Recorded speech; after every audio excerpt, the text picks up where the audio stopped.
ইঁদুরগিন্নি আধঘুমটা মাথায় দিয়ে গর্তের মুখটিতে দাঁড়িয়ে আছে। রোজই থাকে এই সময়টা, রান্নাবান্না সেরে।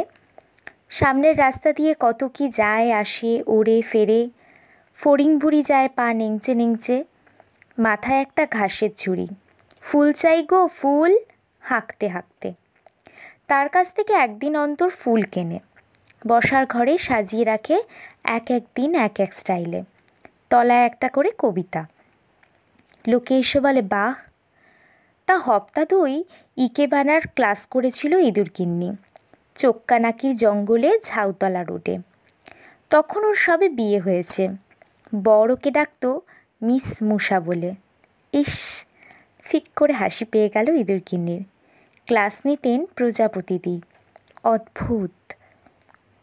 পাশেই নতুন একটা উই কলোনি হচ্ছে। ওদের কাজকর্ম দেখতেও বেশ লাগে ইঁদুরগিন্নির।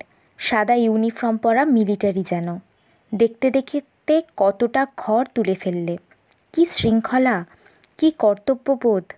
আর ও নিজের জাতের হ্যাক, থু।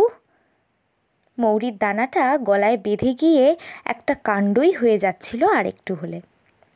উইরানিকেও একদিন লুকিয়ে লুকিয়ে দেখে নিয়েছে সে, যেন মোটা সোটা একটা পাশ বালিশ।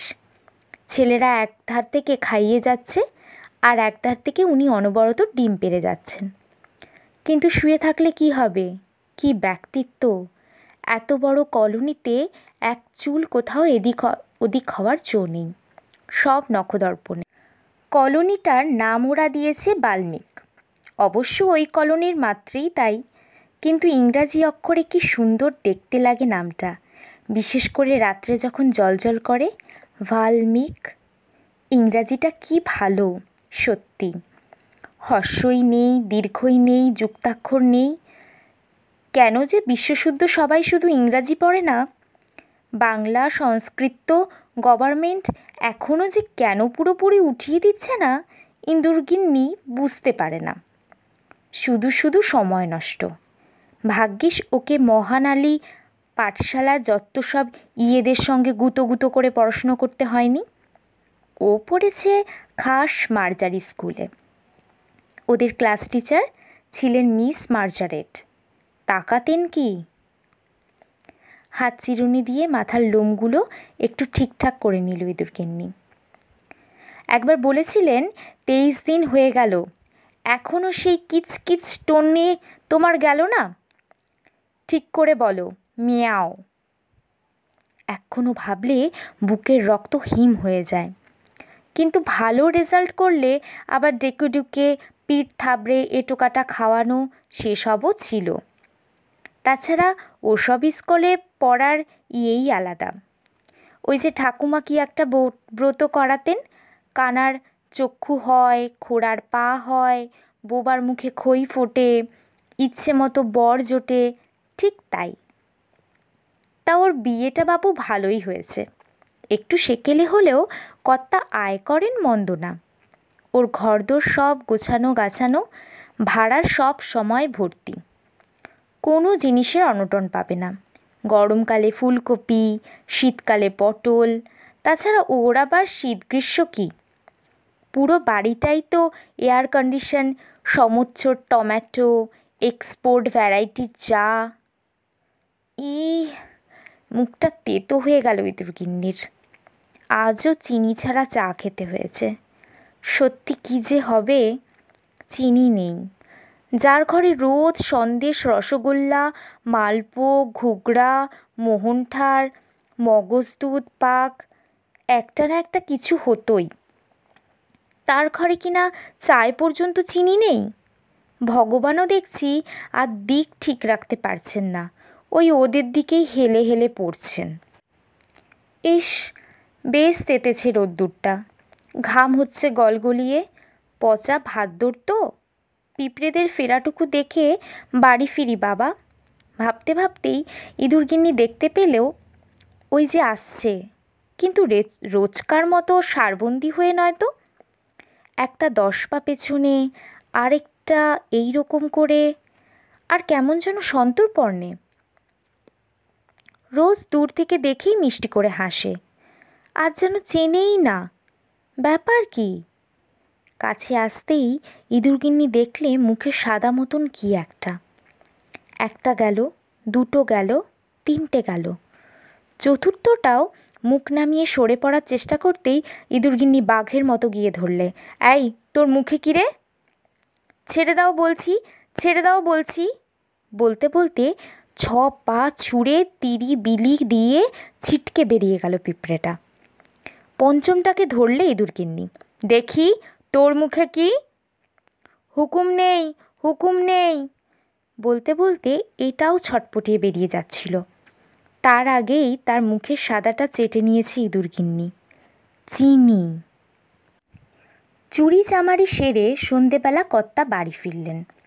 হাত পকেট বোঝাই জিনিসগুলো নামাতে নামাতে ইঁদুরগিন্নি বললে, এই যে পাউরুটিও পেয়েছো দেখছি। বাহ, গলদা চিংড়ির মাথা। কর্তা বললেন, ওই যে লেকের ধারে সরোবর বাড়িটা, ওখান থেকেই সব পেয়ে গেলাম। খাসা বাড়ি। বাড়ি নয় তো, বাড়ির কদম ফুল। বুঝতে পারলে না? হা হা, মানে একটা বাড়ির মধ্যে অনেকগুলো বাড়ি। বুড়ো হয়েছি, আর ঘোরোঘুরি পোষায় না। আমাদের ওই সুপার মার্কেটই ভালো। ইঁদুরগিন্নি কানে কানে পিঁপড়েদের কথাটা বললে। কর্তা বললেন, সে কি? ধুতি পাঞ্জাবিটা দাও তো, এক্ষুনি ফয়সলা করে আসি। না না, তুমিও চলো সঙ্গে ওখানে। ওখানে তো আবার প্রমীলা রাজত্ব। ছাই রঙের টাঙ্গাইলখানা পরে নিলেন ইঁদুরগিন্নি। সেই এতটুকু বয়স থেকেই এই রঙটা ওকে দারুণ মানায়। পিঁপড়ে রানী প্রস্তুত হয়েই ছিলেন। কর্তাগিন্নি আসতেই খুদের হালুয়া, চিনে বাদামের বরফি, কেক শেক ইত্যাদি দিয়ে আপ্যায়ন করলেন। খেতে খেতে চিনির কথাটা উঠল। রানী বললেন, এখান থেকে কিছু দূরে একটা চিনির পাহাড় আবিষ্কার করেছি আমরা, তাই আর কি অল্প অল্প করে।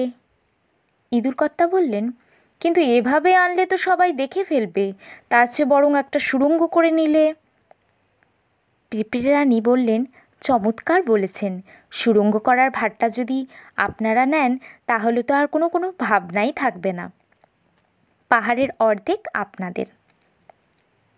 2 দিন অবিশ্রান্ত খেটে সুড়ঙ্গ তৈরি করে ফেলল ইঁদুরেরা। একটা কালো সুতো পাহাড়ের ঠিক মাঝখানে রেখে পাহাড় ভাগ করা হয়। এদিকটা পিঁপড়েদের, ওদিকটা ইঁদুরদের। পিঁপড়েরা আনে 1 দানা 1 দানা, ইঁদুররা আনে 1 ঢেলা 1 ঢেলা। আবার সন্দেশ রসগোল্লার ভিয়েন বসলো ইঁদুরের বাড়িতে। ছোট মেয়ের জন্মদিনে পায়েস খেয়ে বন্ধুরা মহা খুশি। টুনটুন মুনমুনরা গানও গাইলে চমৎকার। দেখতে দেখতে পাহাড়ের অর্ধেক খালি করে ফেললে ইঁদুররা।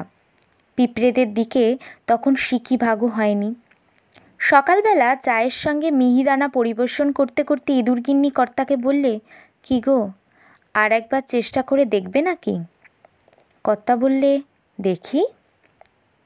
বেলাবেলি বেরিয়ে পড়ল কর্তা। সুড়ঙ্গ দিয়ে চিনি পাহাড়ের কাছে গিয়ে কর্তার চক্ষু স্থির। পাহাড়ের 3 দিক ঘিরে সঙ্গীন উঁচিয়ে পাহারা দিচ্ছে পিঁপড়ে সৈনিক। কর্তা একটু ঘুরঘুর করতেই একজন সর্দার পিঁপড়ে এগিয়ে এসে বলল, কাকে চান? তার সুর দুটো প্রায় নাক ছুটছিল কর্তার। কি, আমরা কাটলুম সুড়ঙ্গ আর আমাদেরই অবিশ্বাস? কর্তা হনহনিয়ে গেল পিঁপড়ের রানীর কাছে। আপনার পাহারাদাররা আমায় অপমান করেছে, আমি সুড়ঙ্গ বুঝিয়ে দিচ্ছি। পিঁপড়ের রানী দেখলেন বেগতিক। আহা, চটেন কেন? ঠিক আছে, বাকি পাহাড়ের অর্ধেকটা আপনি নিন। সত্যিই তো, অত কষ্ট করে কাদা মাটি ঘেঁটে সুড়ঙ্গটা বানালেন, আমাদের অন্যায়ই হয়ে গেছে। আবার পাহাড় ভাগ হলো। কর্তাগিন্নি মিলে বড় বড় ঢেলা তুলে 7 দিনে সাফ করে দিল অর্ধেকটা। আবার লেডিকেনি, রসমালাই, খাজা, গজা, সীতাভোগ, চমচম, দানাদার, গুজিয়া, প্যারা, হাঁস সন্দেশ, রাজভোগ, কমলাভোগ, সরপুরিয়া, ক্ষীরের লুচি, লবঙ্গলতিকা, কালাকাঁদ, ছানার পোলাও, ক্ষীরকদম সব হলো। মাস ফুরোলে ইঁদুরগিন্নি কর্তাকে বললে, কি গো, আর একবার চেষ্টা করে দেখবে নাকি বাকি অর্ধেকটা? কর্তা বললে, নিশ্চয়ই। আবার গেল কর্তা। গিয়ে দেখে পাহাড় ঘিরে ডবল পাহারা বসেছে। একপাশে তাঁবু পড়েছে, স্বয়ং রানী এসে রয়েছেন। কর্তার হাঁক ডাকে বেরিয়ে এসে হাসি মুখে অভ্যর্থনা করলেন, কী ব্যাপার, আসুন আসুন। কর্তা গম্ভীর মুখে বললে, আরও চিনি চাই, বাকি পাহাড়ের অর্ধেকটা। পিঁপড়ে রানী বললেন, এই যে দিই। রানীর ইশারায় একসঙ্গে 700 পিঁপড়ে ঝাঁপিয়ে পড়ল ইঁদুর কর্তার উপর। আছড়ে কামড়ে আধমরা করে এনেছে। কর্তার চোখ কপালে তুলে খাবি খাচ্ছেন। রানী বললেন, ছেড়ে দে। টলতে টলতে বাড়ি ফিরল কর্তা। গিন্নি দেখে শিউরে উঠে বললে, এ কি দশা হয়েছে তোমার? কর্তা বললে, তোমার চিনির জন্যই তো। ইঁদুর গিন্নি কর্তাকে ভাড়ার ঘরে নিয়ে গেল। মশলাপাতির আলমারিটা সরাতেই দেখা গেল একটা সুড়ঙ্গ।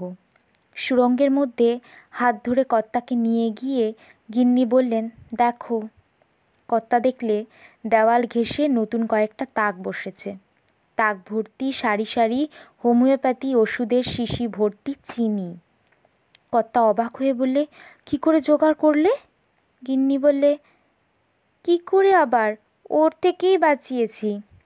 তবে আমাকে আবার পাঠালে কেন? যদি আরও পাওয়া যায়। আর আমার যে এই দশা হলো, আমি কি জানতাম ওই ক্ষুদে পিঁপড়েগুলো এত পাজি? শরৎপদ্মীর ব্যথাহারি লাগিয়ে ইঁদুরগিন্নি 3 দিনে কর্তার ঘা সারিয়ে তুললে বটে, কিন্তু এরপর থেকে কর্তা মিষ্টির নাম শুনলেই আঁতকে উঠে বলে, ওরে বাবা পিপ। ইঁদুরগিন্নি বলে, চুপ চুপ, বলো ডায়াবেটিস। এতক্ষণ শুনছিলেন গৌরী ধর্মপালের লেখা মিস মুষা।